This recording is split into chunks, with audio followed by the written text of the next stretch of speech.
Okay, friends, good morning, everyone. Now, welcome to this webinar on contracting and negotiations. We hope you will find this interesting and more valuable. Now, the key purpose we look around for this one is twofold. One is to enhance your knowledge in supply and chain management, and second one is to help those people who are doing CPSM certification to expedite the completion of it. We have seen in the last 2 years our success rate is not in par with the world standard. Worldwide, CPSM certification is around 65%. In India, it is lower than that. So we are trying to start this program. Every week we'll be doing it around to help our colleagues, our friends to understand the concepts. Because the way we look around is, if you understood the concepts and the funders, completing exams and passing exams should not be difficult. So this is with that objective, we are doing it every week. This week I'll be covering on contracting and negotiation, which is the core of supply chain management. The next week we'll be doing on cost and finance. Like this, every week we'll do one key chapters around. So this month our focus is on CPSM exam 1. Next month we'll take up on CPSM exam 2, followed by exam 3. Now, coming back to few administrative issues, this program would be of 1 hour. And obviously it will be followed by first by a poll, 2 poll questions, and then survey would be there, which you can do at your own convenience. And in still you have any questions, answer, we will have a Q&A sessions, but since the time is very short for Q&A, I would appreciate that you can send us your clarifications, your questions, or any input you need from us, any mentoring you need from us. We're very happy to support you. Well, friend, with this background, I want to again welcome you again to this session on contracting and negotiation. It's a part of the learning journey.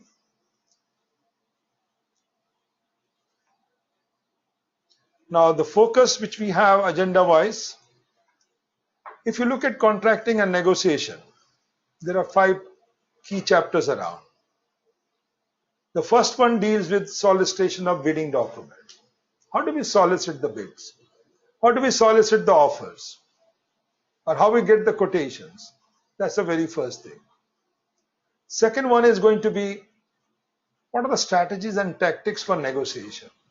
You got the offers, you evaluated the offers. Now you want to do your strategies and tactics to get the best deal. So that's the second part.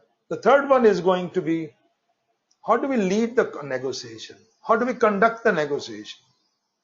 What type of information you need to do for negotiation? And again, under that section, you will have 8 questions in the exams. Manage the preparation or issuance of contracts, to understanding what is contract. Is PO a contract? Is contract legally enforceable? So we'll talk about the various terms and conditions. And lastly, we'll talk about is, you signed the contract, how do I manage the contract? Some people talk of contract administration, some people talk of contract management. Is there a difference between the two? That's what you can. So you can say in today's agenda, we are going to cover 5 key chapters. And the number of questions which you get in the exams under each one is spelled out. All put together become 32 questions. Total number of questions, as you know, is 150, and actually 165, 15 are opt-out questions. So out of 150, 32 questions, which is close to 20% around. So this is where the focus is. And I feel this is those people who are doing on an ongoing basis transaction. Even if they're not appearing for CPSM, this will be very interesting and valuable. Let me start with the very first chain of what is procurement cycle. You might be working in any companies, whether for dealing with goods, dealing with services, dealing with buying of civil works. The very first chapter starts is identifying the needs. What are my needs? What do I need?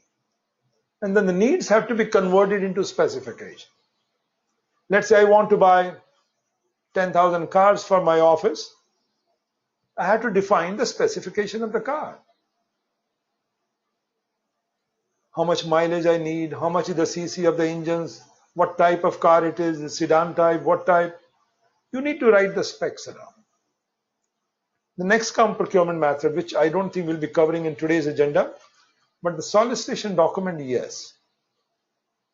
How do I solicit the offers? I got my specs, now I want to solicit the offers. Sometimes clarity may be required, evaluation is done, you award the contract, you negotiate the contract. I know in public sector we try to keep away ourselves from negotiation. People think in public sector the negotiation breeds corruption.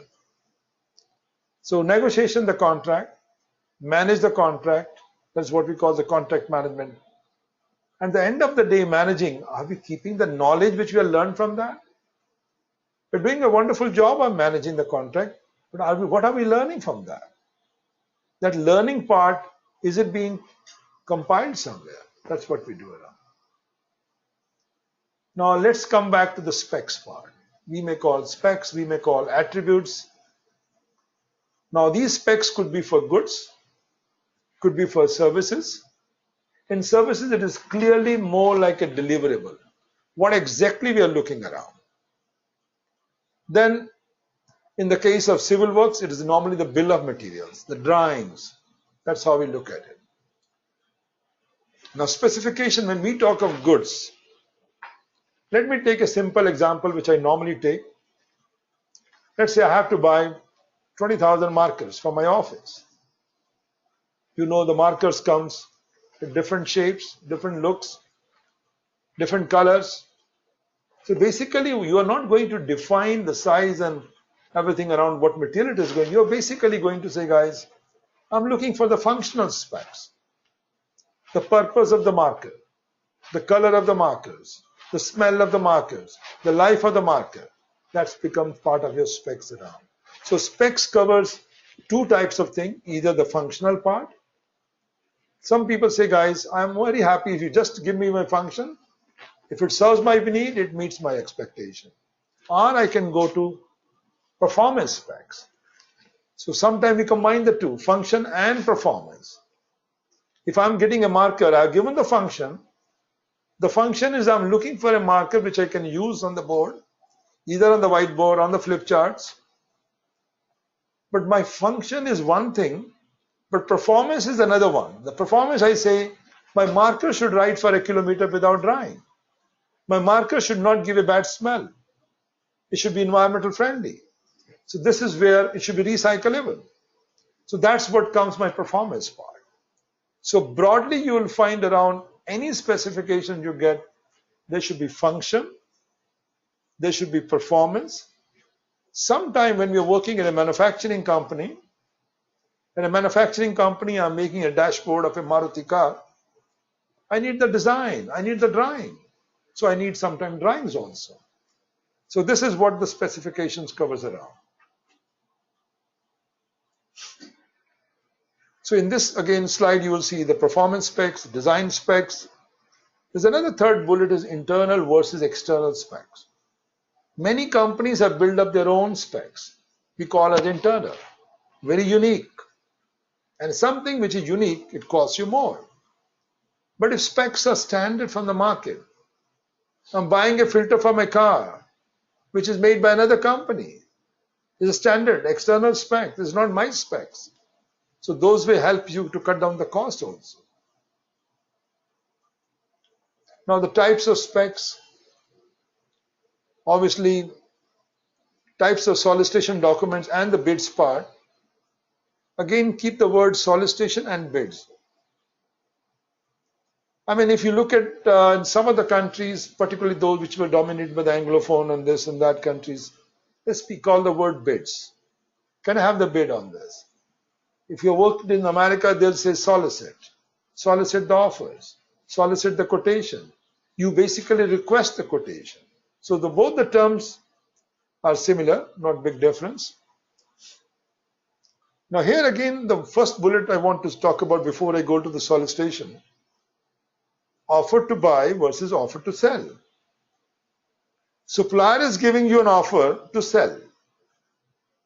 If that offer you accepted, contract is formed. But then the question is, whose terms and conditions will apply? Similarly, when offered to buy, you are sending a purchase order that is offered to buy. Guys, here is my offer. I want to buy. So there are two different terms, and I'll clarify much more when I come to the contracting.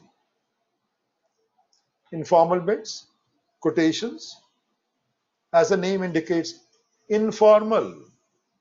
I can call on the phone. I can send an email. Can you send me the offer for this? So that's what we look around. Then there is electronic RFX, which we call around request for X could be P. If I say RFI, RFP, RFQ, so that becomes, so X is a variable that way around. So nowadays people use sometime by email, offers are coming around. You can also get by e-sourcing online. All the offers comes on your system. You evaluate on the system.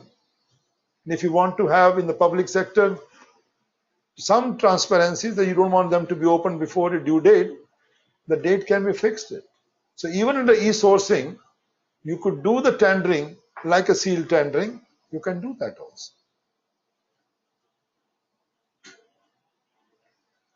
Another type of solicitation documents are competitive proposals. Something is very complex, very high cost, then certainly you want to create the competition. You want to let the suppliers know, guys, you are not the only one, there are others also. You want to create the competition. Next one is the sealed bids. I know some of the people in the private sector who have never worked in public, they say, what is sealed around? So sealed means, the way name indicates, the bids are sealed, left at the receptions. They will not be touched, they will not be opened till the due date is there around. And these will be opened by a group of committee of members around. And there's a formal advertising. You might have seen many of the government contract workers, government procurements, they advertise it. So the formal advertisement, it goes in the media, goes in the news. Then there's a restricted competition. If you know there's a lack of competition, looking for a specialized product, naturally you don't want to spend your time in conveying the whole world. You go in a very restricted form. Go to only those suppliers who are good in that, who have done similar work around.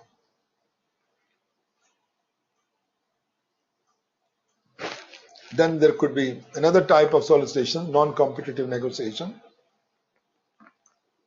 So use of where specs are not clear, are complete. I'm not very clear with the specs. Or could be possibility that there's only one supplier. In those situations, it could be non-competitive. If government of India is thinking of buying an oil, and we know we have to buy from this country, sometimes we may go, because of relation, we may go non-competitive. And we just deal with one. Two-step bidding. In the first step, bids are requested to submit technical proposal without prices. And once you have gone through it and you find that technically meets my expectation, then we go with the second round, and then the bids are sent only to those who are technically acceptable. I remember in one of the organizations where we used to work around, we used to give a scoring on the technical proposal. Anybody who gets less than 70% marks will not be called for the second round. So that's more like a filtering. So two-step bidding is there around. There's a pre-qualification bidding, particularly used very often for civil works. So civil works, at the end of the day, it is all about the price. But before you come to that stage, you want only those who are qualified bidder. Qualified in terms of financial strength, again qualified in terms of technical strength, qualified in form based on references also, that they've done a good job in the past. So based on that, then you get the pre-qualification and then you offer. Solicitation of information. Sometimes we do allow people to send us innovative proposals. You know, some companies say, guys, you've asked for a proposals, here is my cost, But here is my alternate proposal, which may help you, to become a little bit more creative. Then there could be pricing models. You say, guys, give me the detailed costing of your things around. I want this job to be done by you.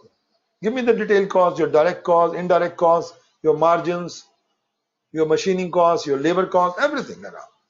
Then we could have a big discussions around. And this could be again a market baskets, again on a quote of goods that represent the range of goods typically purchased. So we make a basket of them around. The market structures. Now the structure of the market could be a monopoly type, one seller and many buyers. Think of company like Intel. Technically there are others, but mainly they are the one. It's more like a monopoly. So the only one company who makes a wonderful chips, everybody who's in the PC business have to go through them. It's more like a monopoly. Then come monopoly, which is again the reverse of monopoly, one buyer and many sellers. It could happen that you are in the business of making defense equipments, but the buyer is only one, the government. So that's the way structured. There are many other choices around, and you will find in the exam one question comes on this. What is the meaning of this around? Market structures. So I tried to give on this page, starting from monopoly, no competitions. In between you find the fourth bullet, perfect competition. That's what we want. And in such situation, the price is determined by demand and supply. And the last one is monopoly, which I told you already, one buyer and many sellers. So please remember all these terms around in the exam. Certainly those who are appearing for CPSM one question, you may see this one. Another one, very popular one from the exams, you will find lotting strategy. We use the lotting very oftenly. I'm buying 100 items in my office, small items. I'm having a lab, medical lab, very small few consumables are there. If I start placing order for each consumable, the value is so small, I may not get a good deal. But if I combine those consumables together and put them like a lot, so that lot I know is coming from one supplier, I encourage competition. So lotting strategy is a wonderful thing when you got many items of similar natures and you bundle them together and hoping that they all come from the similar suppliers. Other issues which could come is RFI. Please do remember request for informations. When to use, where to use. If I don't know the subject, I will obviously get RFI first. Who are the suppliers in the market around? What are the specs around? And it helps me to understand the product much better. I remember when first time I was dealing with ERP implementations, I didn't have a foggiest idea what it does. The main thing was go for an RFI, collect the information, read yourself and understand and become knowledgeable. So once you know the subject, you know the specifications, you know what to evaluate, I think RFI goes a long way. Sometimes we use bidder conference. I hope all of you know when we do the bidder conference, to make the clarities, general solicitation procedures, terms and conditions, which we sometimes call the boilerplate. The terms and conditions, no contract can be formed without defining what are the terms of the contract, what are the conditions of the term. So this is all become, including the applicable law.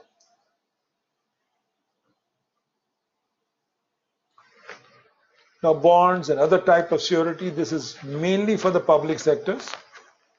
So I'll move very fast. I know many of you are from the private sectors.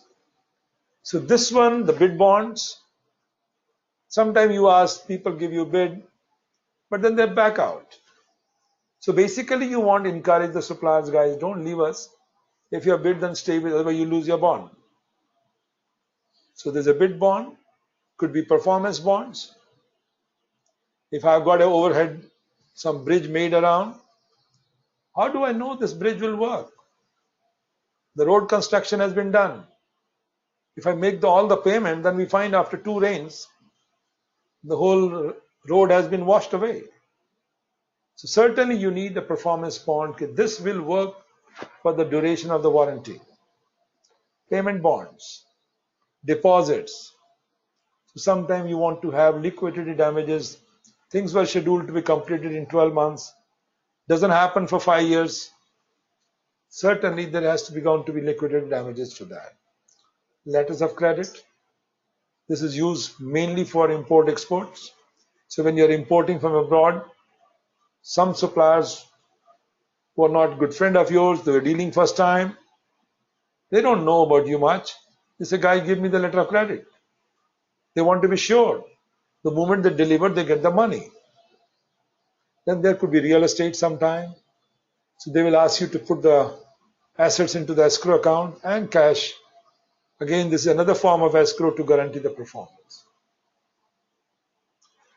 Now, the problems which are related to solicitations of offers, it happens very commonly. First is the time extensions. Bids are coming late. You're given, I want the bids by 12 noon on 20th of March. But nobody comes up. They all come after 1 day. Even come 2 minutes late. Late bids, how do we deal with them? This is more relevant, I would say, from the public sector. Offer with errors. People give you offers. They give you line by line prices. If you add them up, it doesn't add correctly. So there could be errors. Conflict of interest. I'm the buyer and the supplier which is supplying me belongs to my family. So there's a conflict of interest. Protest. Sometimes supplier protested. How do we handle them? Confidentiality of the information. One supplier has given you price or some technical information. Supplier wants that this information should not be passed on to a competitor. Alternative proposals. If somebody is giving you alternative proposal, do we accept it? Do we throw away? Debriefing is very, very important. Suppliers put so much of effort, so much of time preparing the proposal. I've seen proposal running in 400 pages, 500 pages. A lot of time has gone, money has gone. And if you don't debrief them, you have no courtesy to tell them why they are not getting business. Next time they are not going to participate. So you will have less competition. How do we have procedures for cancellation of solicitation?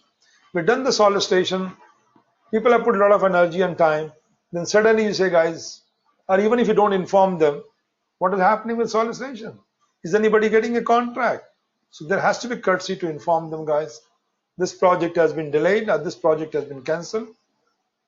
So you need to have the courtesy to inform them. So this was all about the solicitation part. Now we are moving to the negotiation. Understand, negotiation is an art. Some people think that it is already in your DNA. Not necessarily. People can always build it up, train themselves. So it's art of reaching an agreement by resolving differences through creativity. So the creativity is the key thing around. It is just not haggling on the price. You need some time, okay guys, you allow somebody to have the price, but then you cover other benefits other way around. Now, when it comes to preparation, that's a core, I would say. Preparing for the negotiations, you need to know the other party's strength and weakness, your own internal strength and weakness. You need to develop your buyer's objective. What is your objective at the end of the day? Your management has given you very clear objective, guys. We are losing business in the market. I want all procurement prices to go down by 20%. Our quality is poor. The price is not the issue. Is the quality so poor that we are getting too many poor feedback? So your focus is different. So you need to develop your buyer's objective. You should have done your whole supplier proposal. Don't walk into for negotiation and you're not read the proposal even. and compile Porter's five forces. I would say everyone in the business school or anyone, I'm sure they all know Porter's five forces and SWOT analysis. Some of you might be wondering, I put extra T here around. Normally the SWOT analysis which we went through it, SWOT, but now one more T has come around, particularly from the supply chain side, which talks about the trends. Five forces are the direct competitions. Whichever business you are, there's a competition. What type of competition you have? What is the share of market you have? And the threat of entrants. Who are the new entrants coming around? You might be in automobile business. There are many people there around. Now the new entrants coming around like Tesla Motors, coming with electric cars and doing very well. So the threat of entrants is there. Threat of substitute is also there. Your car was based on petrol or diesels. Then people are coming with electric cars. An electric car is as good as that in terms of speed, in terms of mileage. You say, guys, this is great, the threat of substitute which is happening around. Then you have on the left and the right is the power of supplier. If supplier is the only one to supply you, our supplier depends totally on you for the business. 60% of the supplier business is based on you. Naturally, you are stronger. Supplier power is less. But if your business is only 2% of their business, supplier doesn't care much for you. So you will have different negotiation technique with them. So both cases, the power of buyer and supplier depends who's stronger, who depends on whom. So that factor counts a lot. Now keep in mind, negotiation is a very complex skill set. If you want to be really powerful in negotiation, you have to keep in mind three things. Learn about strategies. Learn about tactics. And tactics could vary, even the strategies could vary depending on culture to culture. If you're working in US, your approach may be different, how to deal with a supplier. But if you're dealing with an Indian supplier, your tactics may be different. So your tactics and strategies will vary where the supplier is based around. Preparations and planning. You need to prepare yourself. You just can't walk in for negotiation without preparing. So please prepare. To me, that is the key thing around. And planning also, what exactly you want to achieve. And face-to-face skill around. You might have done a wonderful preparations, you might have done a wonderful strategies, but you don't know how to read face-to-face, how to look at the body language. So all this combination helps you to become effective negotiation. So in short, you have to learn the strategies and tactics. You have to do a wonderful preparations. You have to have a good team and reading the other parties around. That's what it calls around becoming effective negotiation. Now, when we talk of strategies and tactics, strategy is nothing but it's a game plan. So it's a game plan, like you play chess. You have a game plan. You have an objectives. You have an approaches. And then come the tactics to achieve that. To complete the strategies to the game plan, what you have done around. So if you want to put them into actions, that's what we call the tactics part. Now here are some strategic approaches around. Now if you look at the bigger pictures, the complete procurement of yours is divided into 4 boxes around. Now this is divided based on the concern for relationship. Which are the items where you need really concern for relationship? I'm in the PC business. I want to have a wonderful relationship with the company which gives me the chips. My success depends on them. I also want to have a wonderful relation with someone who gives me the motherboard. So there are the areas where I have a concern for relationship. Then I've got a concern for substance. I'm very particular whether my office is getting good deal or not in terms of pricing, in terms of image, whatever you may call around. So depending on those two X and Y, you have to define, should I collaborate with them? Should I build a friendly relationship with them? Or should I say, guys, I become too nice to them, take whatever you can get. I withdraw myself. Or I want to be a winner at any cost. I'm a tough master. I say, guys, this is the price. If you're not interested, please, the door is there. So you become a very strong in that side. That means you will not accept a defeat. In between, there's a one box also around compromise. That's what we are told in politics all the time. Compromise. Let's move forward. Let's not get into the defeat versus win or versus lose. Let's compromise so we all look into this. Or sometimes we talk of win-win situation. Now the strategies are avoidance. We want to avoid. We want to create competitions. So competition means there's going to be defeat of someone. Collaboratives. We say, guys, let's work as a partner. Work as a team. So supplier is your collaborators. And this approach is used very often with Japanese company. Most of their ancillaries, they work as a collaborator. They work hand in hand. Accommodating strategies. Sometimes you find that, supplier is too strong and you can't survive with them because they have an innovative product. You try to accommodate them. Compromise. Sometimes you are under pressure. You don't have a time. You are losing your time. So you say, guys, let's compromise. Let's move forward, and the next time I'll find a better supplier. Preparation, as I said in the beginning, that's a critical step for negotiation, is the planning. Again, on the SWOT, we are trying to look at the strength, weakness, opportunity, threats, and trends. What are the market trends around? Then also you have to keep in mind. You might be selling a product which is becoming obsolete. So in that situation, if you want to be trendy, then you have to get something different type of look around. Okay guys, let me come to the negotiation objectives. The objective of negotiation is a fair, I'm not saying the lowest price.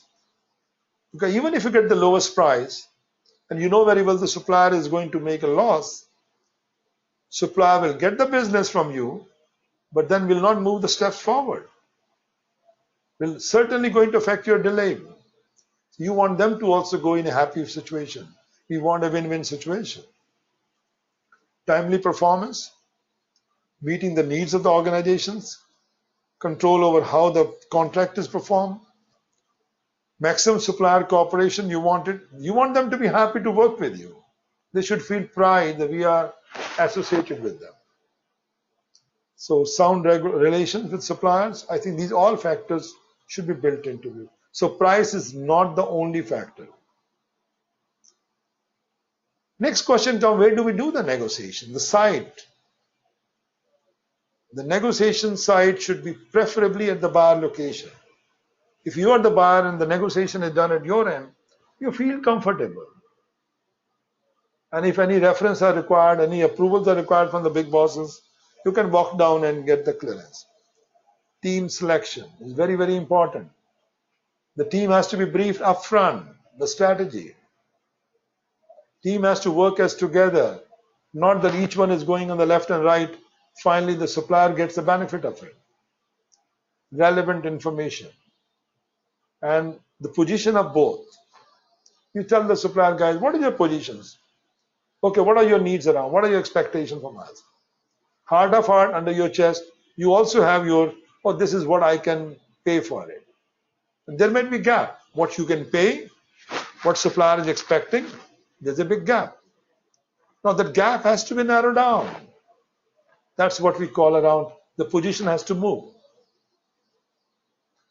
Philosophies of negotiations, I would say in a very broad way, win-win is a cooperative attitude, win-lose are competitive attitude sometimes, and lose-lose is the confrontations.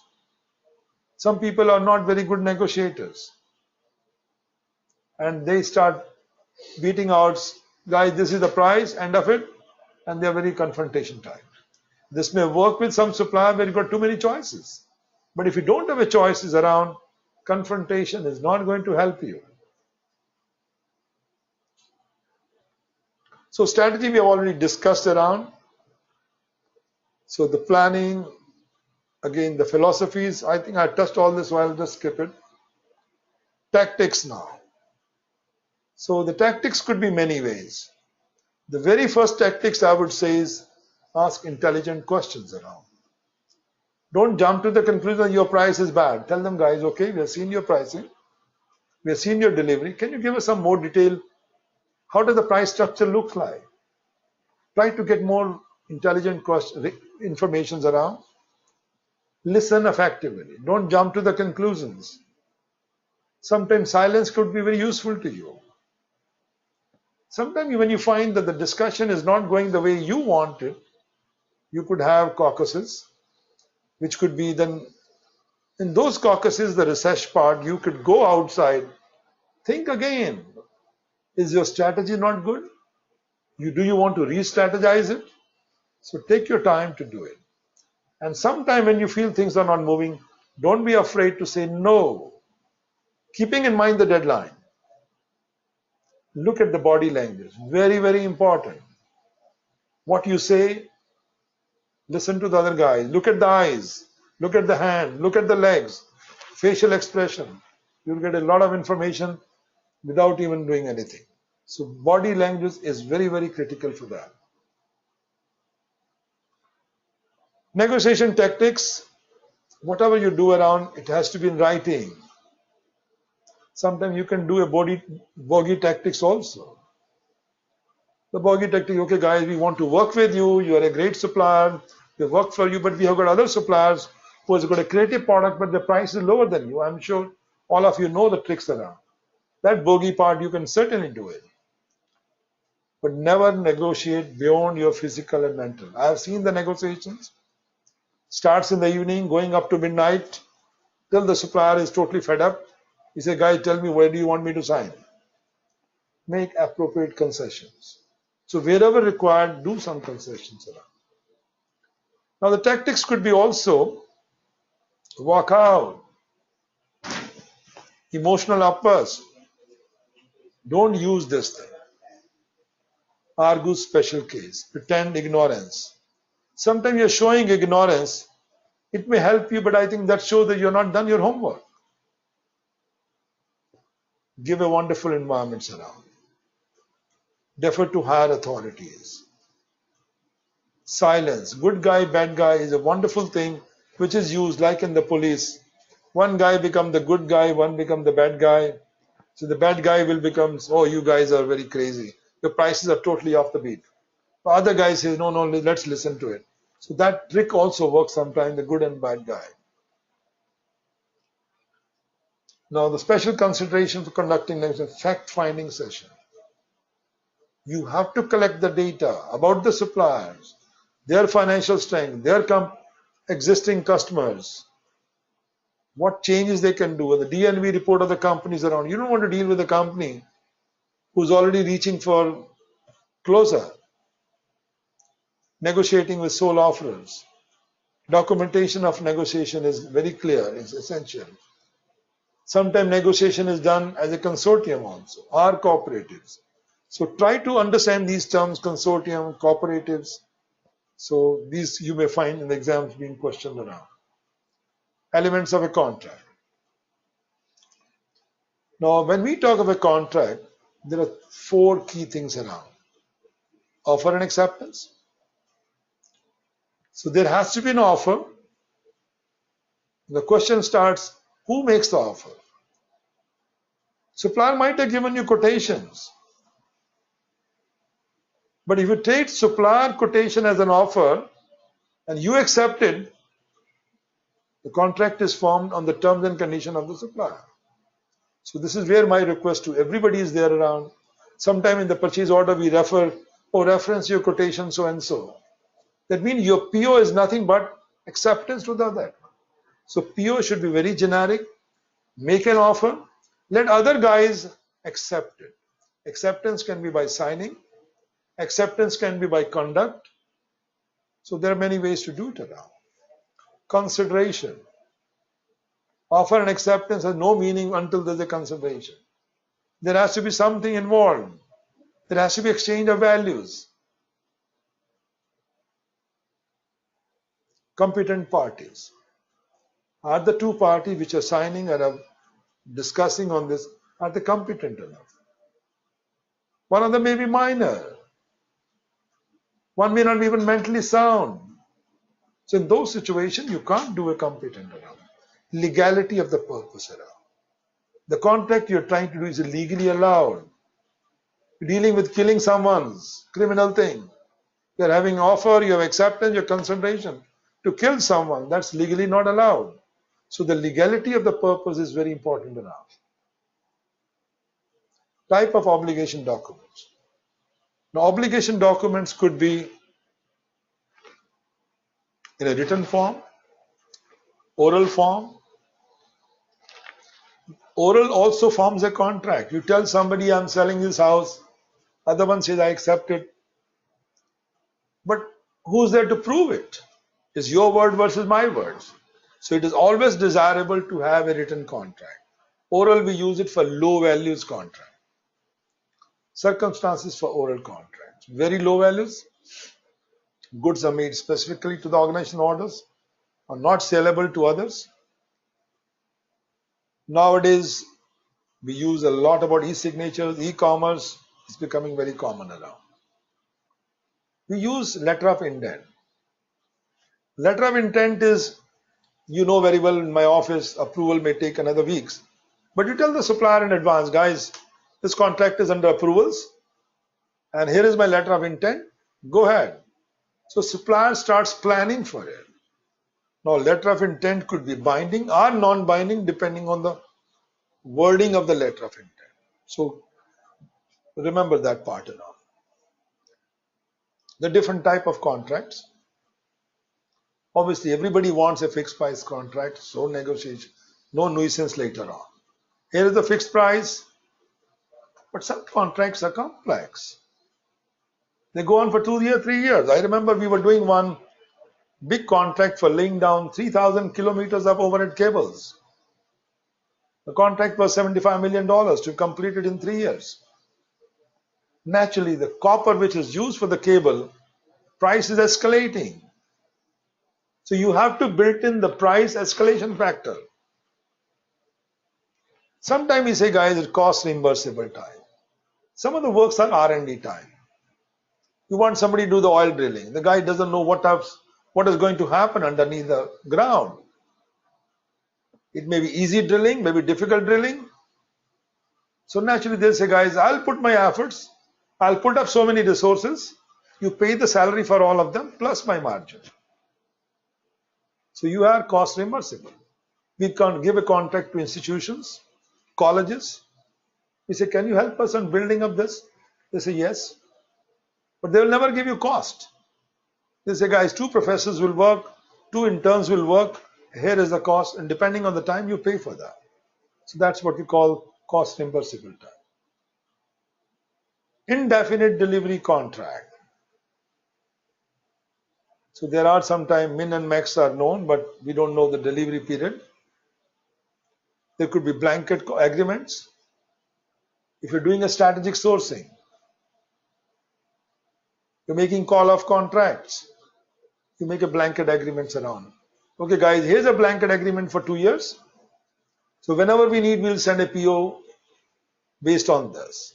So prices are fixed, the terms and conditions are fixed, everything is fixed in a blanket form. But then you follow it through a POs. Time and materials contract, very often used for hiring consultants. Wherever I am hired as a consultant, there's a guy, Krishnan, okay, we'll pay you per hour this. That's a time basis. And if I buy anything as a part of my material, I'm reimbursed for my time and my material. Requirements contracts. So these are the broad things around. With all I have got indefinite delivery. So I think this one again, types of contracts, service agreement, master service agreement, professional service agreement, maintenance agreement, performance-based agreements. And there's a word called SLA, service level agreement. You're giving a contract. Let's be a big company of 10,000 people, giving a contract to Airtel to provide us internet services. You can imagine if internet is down every day, even for an hour, 10,000 multiplied by 1 hour, you can say you're losing so much. You're going to define your service level agreement. Guys, I give a contract to you. These are my expectations. Downtime will not be more than 1% in a whole year. That's what we try to work it out. Types of contract could be also licensing agreements. If somebody has a patent for something, they will not allow you to manufacture until you have a licensing agreement. Master purchase agreement, you could make it for MRO items. Master purchase agreement is different than blanket one. In a master purchase agreement, you have made a commitment for the whole year. Many MRO items, maintenance, repair and operational supplies, you're buying on a regular basis, but against master purchase agreement. So the PO is there. Only thing you have to mention them, send me so much, so many liters of oil, so many of this. So that's what it comes around under part of MPA. Construction contracts. All of you know the construction contracts. But here again, there's a parameters for increase or decrease of price depending on the situation. There could be penalties, there could be safety, there could be payments. All those factors have to be built into them. Now, PO confirmations part, I think is many companies do make it must, particularly in the public sector. They want POs to be confirmed in writing. Sometimes they start with based on performance. Terms and condition, in short called TNC. In case the TNC differ and a dispute arises, the different legal concepts depending on the goods or service. Both have got different type of terms and conditions around. The terms and conditions, let me walk through with you broad terms and conditions. Even yesterday I got one phone call from a magazine called B2B. Say, Krishnan, can you give us some inputs on this, the collapse of the flyover in Kolkata?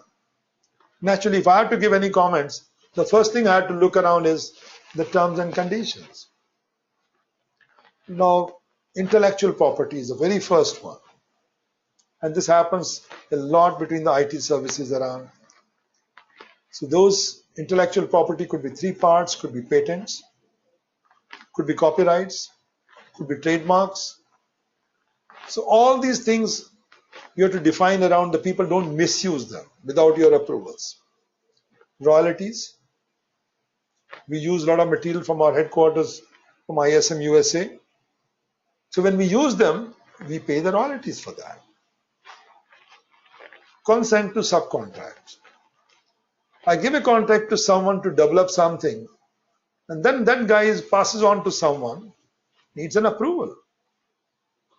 Applicable law. Most of the cases when we are buying within the country, we say applicable law is my country law. And all of you know, Indian's contract law dates back to 1872. Many of you might be surprised.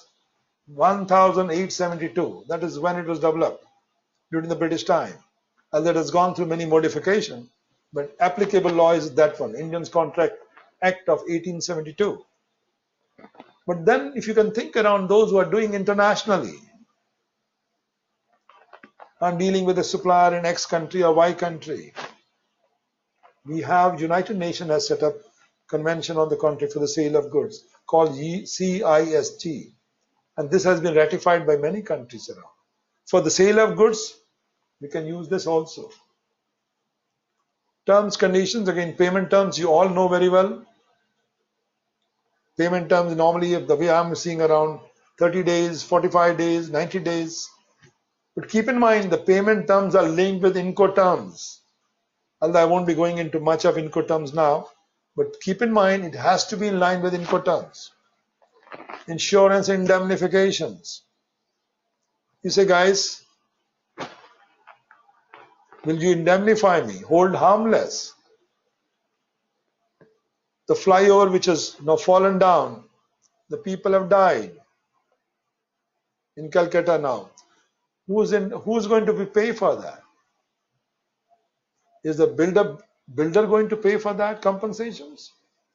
So this all depends how things are being spent around. Product safety around.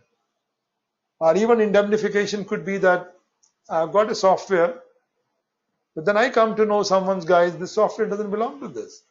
This is a copy of someone's. And then I get a complaint, somebody sues me. So then you say, guys, am I indemnified? Product safety is very important, product liability is very important, product infringements. So all these factors have to be built into the terms and conditions. I know your legal people are doing it, but as being a procurement person, since you are the one, the front face with the supplier, you have to understand the meaning, the purpose of this. Termination and exit clauses. Under what situation you can terminate? Termination for convenience is the one, but there could be other ways also. Customer confidentiality. Force majeure. Sometimes you also want force majeure used around something which are beyond your control. Act of God. Earthquake happens, which is uncontrollable. Similarly, sometimes strike happens somewhere. The company is not paying salaries to the people, the strike happens. Could we call as a force majeure? So this is where one has to be very clear around. Security issues. I mean, this has become very, very important issues nowadays. In the last 14, 15 years, I am seeing around terrorism. Your goods are coming from X country to Y countries. Somebody takes away your goods from the ship itself. So security issues has to be spelled it out.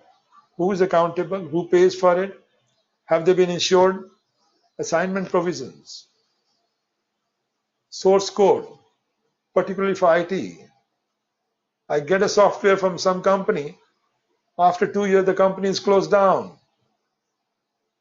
What should I do? I spent millions of dollars. I need the source code. So these source codes are put into the escrow account. So if company is not giving me the support, I can get the source codes around. Protest. Supplier may protest if they feel they have been not treated fairly.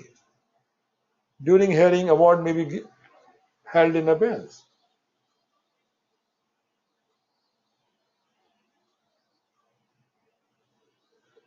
Claims, right to payments, limitation of liability. This is very critical. I dealt a lot on this liability clauses. Sometimes we put unlimited. Sometimes we say 10 times the size of the contract. Then supplier says, guys, your contract is of $1 million. You're making me liability clause limitation of 10 millions. Is it fair or not? So I leave it to each company to work it out depending on the risk, depending on the complexity. You have to define your limitation. Waiver of consequential damages. It is very, very important around. Some people ask for consequential damages. Oh, you delayed for a month. I was supposed to launch this product a month back. Because of delay, I've lost the business now. Nobody is willing to buy it. So there could be consequential damages. Collusive offer. Suppliers join together. They do the collusion. Suspension. If clause is to protect against unforeseen funding problem, then you are not getting the funds. You may like to suspend it. You're not terminating fully. You say, guys, suspending it for next 2 months or 3 months because I'm not getting the funds. Reservation of rights, estoppel. You have made some promise to someone. And when the job is done, then you're not agreeing to that. So this could be again enforced. Social responsibility, particularly child labor, worker safety, environmental issues, state of domain. And last is liquidated damages. If you feel the time is the essence of the contract, please do include liquidated damage as a part of your contract. Now the warranty part, there are 2 types of warranties. One is implied warranty, one is express warranty. You express it in writing. But sometimes even if you're not expressed it, you're buying a food. If something happens to you, you understand that this has to be implied warranty. The food has to be fit for use. So there are sometimes they are implied and some are expressed. Remedies. If things are not going the way you are doing, you have made some contract, there's a breach in that, your delivery period was X, it's not happening in X, there's a breach, and for breach there's a remedies. So that remedies could be, firstly, like a cure to make the situation right. It can give you some protections. It could pay you for incidental damages. It could pay you for general damages and consequential damages, the one I discussed earlier. Statement of work. There's a word called statement of work and the other one is called statement of works. When I say works, it is the civil works. Work means your professional services. So please spell it out, your work breakdown, what are outputs you are looking around, what activities has to be done, milestones, and performance evaluation factors. You've given a job to someone, you have outsourced the service work. It could be security services, could be consulting services, could be cleaning services. You need to define your performance factors. Post-award. You're given the award. So the post-award is also very, very important around. I always call up to award is like a marriage. After marriage is the post-award. Managing the contract. Up to that, fine, you've done a wonderful job, you made a contract, but now is the question is how to manage the marriage, how to manage the contract. That is what we call the contract management around. So the two terms around contract management. Contract management goes from end to end. It evaluates even the risk also. What's going to happen in the next steps? Contract administration is a little bit bureaucratic to me. You spelled out some activities. You are only ensuring they're going as per that or not. Bullet by bullet, you're saying, has it been done? This was supposed to be done on 12th, or you delayed by 10 days. But this quantity was so much, that's a contract administration. Management goes much more than that. Management means if you know very well, supplier is going to fail me on this. In those situations, you try to take action, even if you have to terminate the contract. So you have to take some actions around. So keep in mind, contract management goes much bigger. Administration is a little bit following each line by line mentioned in the contract. Key elements of contract management. The very first come contract administration plan, control over correspondence, risk management. Risk management is a key thing around. When I grew up 20, 30 years back around, nobody cared about risk management. Nowadays, the risk has become key thing. Risk could be in terms of delivery, risk could be in terms of qualities, pre-performance conference around. Monitoring and assuring progress, change management. So change in management is also very important around. If you're coming with a new product, new ideas, your own people may not accept it. You think that you're getting a wonderful quality, but your in-house people, they will resist change. Nobody wants change in-house. Any new thing you bring around, you thought is a great product, but nobody will like it. When I implemented ERP within our UNDP, I had to go around to 85 countries.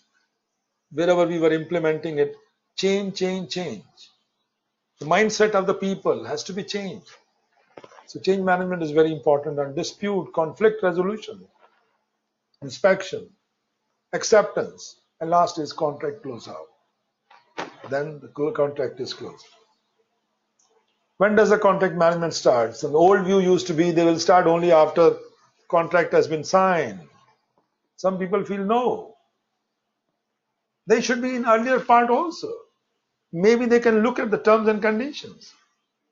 So sometimes people are involved upfront. So in many big companies, contract management is a separate team. Procurement is a separate team. Main task of contract management, read and analyze the contract, evaluate the organization's ability to comply, function as a focal point, protect the financial interest. That's a key thing. Again, any changes which are happening, please look into that, resolve the disputes. Timely delivery is very important. Manage the invoices, payments. You don't want them to be grumbling around. And terminate, closes out or terminate the contracts. Conflict and dispute resolutions. Now I will leave it to you, the discussions, what is conflict and what is dispute. I will not get into the depth, but I want you guys to go into more depth on it. Litigation is one approach. You all know very well. Go to the court, judge and jury. Arbitration, arbitrations. Mediation, negotiations.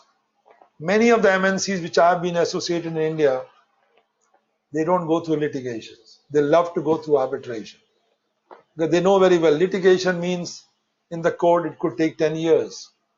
And for arbitration, when we talk of international, people follow UNCITRAL model law on international arbitration. UNCITRAL stands for United Nations Commission of International Trade Law. It's based in Vienna. Risk management, again, I think I've touched quite a lot. Warranty management, you all know very well, when you buy your home, any products around, you get a warranties. And I also want to have a discussion among yourself, what is warranty and what is guarantee. I'm not getting into that. But all of you want to have a discussion, what is warranty and what is guarantee. What effective contract accomplishes? So I think it is very clear. It anticipates and handles the dispute as they arise, ensures compensations for the deliverable achieved. Contract closeout, I think we discussed about it. Keep in mind this journey is not the destination. Sometimes we think procurement is a destination. To me, procurement is a journey. And in this journey, what you learn about your experience of the suppliers or the process. You should use it next time. So document all the lesson what you learned so that you become more knowledgeable next time. With this, friends, I want to thank you all for a patient hearing. Now this will be followed by